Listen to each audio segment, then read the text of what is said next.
guys, I hope that you guys are doing amazing wherever you are in the world. My name is Shikha and I welcome you to my channel. Mostly I've been speaking about INFJ stuff in the past, but I'm thinking I'm going to kind of move into more or expand into more topics because a lot of stuff has been coming up for me that I've been wanting to share with the world, and obviously this is a great format to do it. I find it really cleansing and healing for me, myself, to share this knowledge or these ideas with the world. Recently, I've kind of gotten a lot into trees, their psychology, their emotions, and all that stuff. And you know, a lot of this stuff that I do or I read or I understand is not only based on intuition and obviously the stuff that I read, like books that I read or movies or YouTube videos that I watch, but a lot of it's just based on just ideas that kind of float into my head as I'm moving through the world, right? I mean, I'll just be walking through and suddenly an idea will pop up in my head saying, this is how it is. And I'll kind of rub it around, like I'll roll it around my head and I'll think, is this interesting? Is this actually true? Or is it just like a random fantasy that I've created? Is this actually something that I can use in the real world? Or is this just something that I'm going to have to use in my fiction novel? Things like that. And so once it passes muster, once I realize, yeah, you know what, this is actually something that is intuitively makes sense and intuitively something that I can use in the real world, then I start using it in the real world, right? A lot of it is based on the fact that I spend a lot of my time meditating and being mindful. So a lot of my ideas, a lot of these ideas that are popping up in my head are not just random ideas that are popping up. It's actually my connection with the collective consciousness, right? And so recently I've had a lot of these ideas about trees pop up in my head. Now, a lot of it has to obviously do with the fact that there's a lot of research being done on trees and how they are even more amazing than we ever imagined them to be. That, you know, they had a world wide web, they had a internet, an ethernet, and like a connection all over the world, even before we ever created anything like this. And obviously we're breaking their connection down by cutting them out. And so I don't want to talk about that because that just really, really makes me sad. But what I've been really focusing on is the fact that obviously there's a lot we can learn from trees, but also there's a lot of communication that happens between human beings and trees that we miss out on because we are so not present, or we don't believe in it, or we think it's some kind of like foo-foo thing that, you know, we shouldn't be interested in or involved in, or we believe that trees are dead, that they don't have any kind of emotions or a communication with us, so we just ignore them, right? I think for me, it all started when I kind of started chatting with trees in general, just because maybe I'm crazy, or I was living in a jungle for the last few months, and in a jungle where I had very few friends by choice, and I was spending a lot of time by myself, again by choice, and I was meditating a lot. And so I was finding that I noticed that there were a lot of voices in the atmosphere. Now, you might listen to this video and think I'm absolutely insane, and that's totally fine with me, but I kind of noticed that it was not empty, the atmosphere. It wasn't empty. It wasn't devoid of communication. Now, it wasn't like, you know, mobile signals or cell phone signals or anything like that. It felt like it was some sentient being that was, you know, communicating with each other. Because I spent a lot of time in silence, just sitting there kind of listening to the crickets, listening to the cicadas, and listening to this kind of communication, I realized after a while that it's actually the trees that are speaking to each other. And I had that revelation. I was thinking to myself, wow, right? The trees are talking to each other and trying to talk to me as well, or talking to the human beings around, obviously, because, you know, they don't discriminate. They don't think of us as different from them.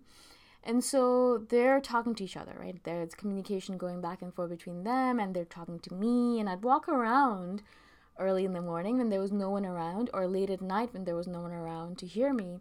And I would go up to trees and talk to them. Now, there was this one huge, really, really, really old tree at the place that I was living at. I mean, I believe that he or she must be at least 1,000 years old, if not more, right? I mean, thousands of years old, right? Huge, huge tree, just so beautiful, filled with joy and gratitude.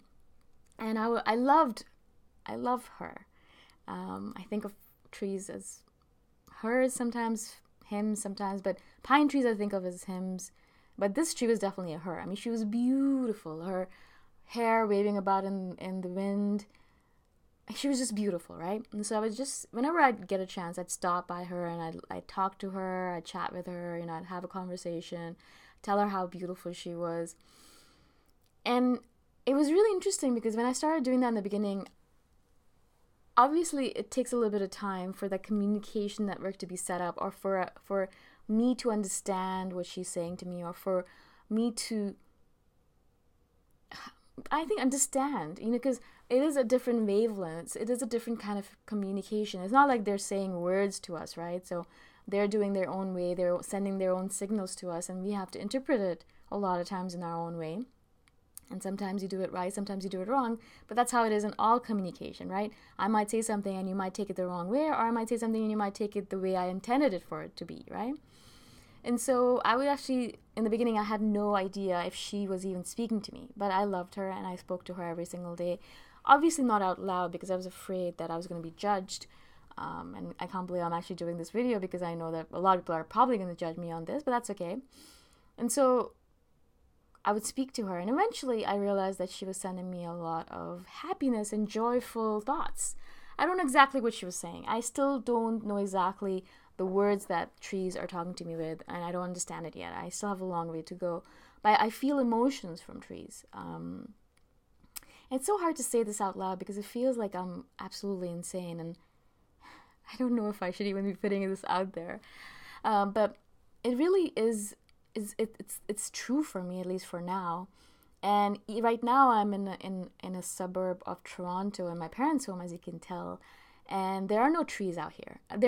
There are very few trees out here, but also very, very young trees, baby trees, right? I mean, this is a new development. There are not a lot of huge, tall, amazing, old, wizened trees who know how to communicate with humans, right? And so here, when I kind of think of the atmosphere and I think about the background, there is no background noise. There is no background communication going on because the trees here are small, new, and really still babies. They don't know how to do that yet. Yeah. There are a couple of trees that are really, really old on that side of the street, but they're far, far away, and so I don't hear them. They're beautiful as well. These tall, tall pine trees, I think, or Christmas trees. I don't know. I don't know that much about the names of trees. I just know that they're beautiful. Actually, one of the other things that I wanted to share with you guys is that you can actually also feel negative emotions from trees. And I know that I felt this a lot when I was in Malaysia. Now, Malaysia, or I was in KL, Kuala Lumpur, and it was in the beginning, or a few years ago, not even 50, 60 years ago, it was maybe 100 years ago, it was a tropical forest, right? And it was surrounded or covered with trees.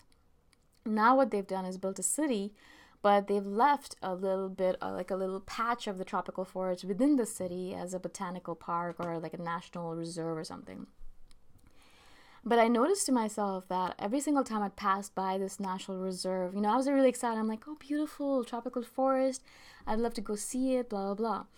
But I noticed that every single time I went near that reserve and tried to go inside, I would get this burst of sadness, like intense sadness that I felt so... I barely could breathe. It was so intense, a sadness. And as soon as I would walk away or walk far enough away from the reserve back into the city, I would feel better again. And so obviously, I understand where this emotion or sadness is coming from. They've lost their friends, they've lost their network. We've cut it all down and we've left few. It's like, killing all of the family except for two people and then leaving them there so they can be with each other. But all they do all day long is remember the people they've lost. And so, they have a lot of sadness in them and they send that sadness out to everyone.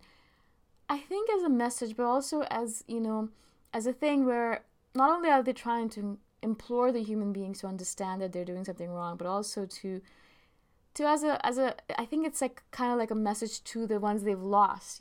Their souls or spirits are probably roaming around and they're telling them, we haven't forgotten you, we're still here and we remember you and we love you, kind of thing. Maybe I'm putting too much stock into this stuff, but I really, really do believe that this is true, at least for me. And if it's true for me in my head, you know, it's true for me. Like, it doesn't really matter. I don't need validation from other people to make them believe me or all this stuff. I'm just sharing it with you guys because maybe you believe in the same thing and maybe you feel alone in that thinking. And so perhaps if I share it with you guys and you think, oh, that's exactly how I think as well, maybe it'll help you feel less alone. So I wanted to share this with you guys because if you are, you know, next time around a tree, instead of just thinking that they're dead and they're, you know, emotionless and they're just, you know, just branches and leaves, perhaps kind of try go a little bit deeper and try to feel in a little bit. Try to feel if you can actually feel their emotions and hear what they're trying to tell you. Because trees are loving creatures, you know, they have very little hatred in them, if any. And all they want is to be, you know, is to live and love as every other creature wants to be. And so they will probably be just sending you loving energy. Perhaps sometimes they'll be a little sad, but mostly they send, you know, loving energy to all the people around them. And I just want you guys to feel that if you can, all right? I hope this makes sense to you guys. If you guys have any questions at all, please let me know. If you think this is absolute nonsense, that's totally fine as well, you know. I totally get it. You know, it seems like a little bit crazy out there. Again, all my contact information is in the description below, so let me know if you guys have any questions. And if you guys have any suggestions for future videos, let me know as well. And I shall see you guys in the next video. Bye for now.